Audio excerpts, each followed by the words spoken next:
Yeah, So that's my speech. What's yours? yeah. My thing,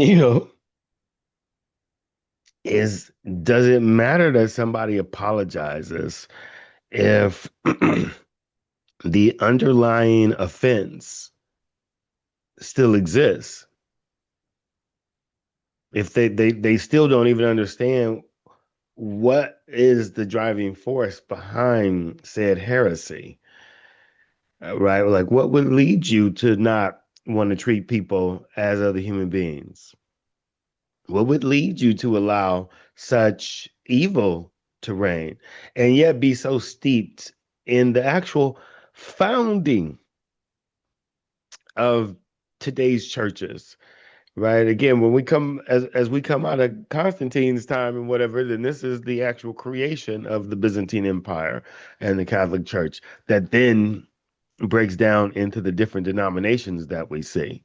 And so for me, Mhm. the indictment is always that the literal or flattening, the literal interpretation or the flattening of the Bible is the problem of its misinterpretation.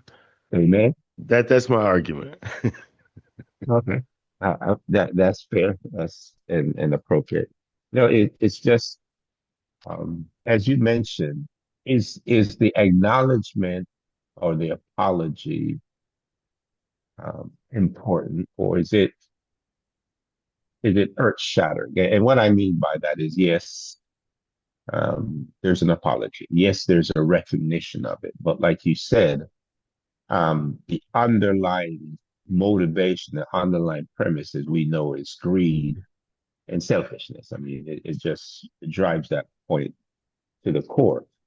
And we see it being repeated again today. We see the same individuals or the same group of individuals, the Jews and the Christians, or feeling to be Christian, are still continuing in the same behavior that the church has just apologized for. And my question then becomes: is this a issue that's going to turn the governments against the churches?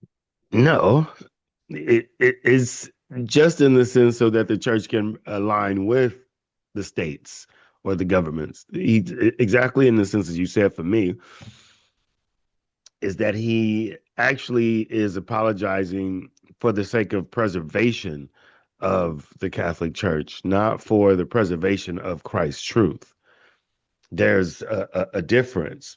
Because now again, you apologizing for being a rapist, and now what? I'm just supposed to say, okay, let's allow children and women to continue to go and sit with you in confession booths, right? Without consequences, without real look to restore integrity, right? Again, if we talk about divine reason or logic, without those actual real set consequences, then it's an empty apology for the Pope to come out and say what we've already known, right? That's like you coming out and apologizing 100 years after somebody dead for you killing them.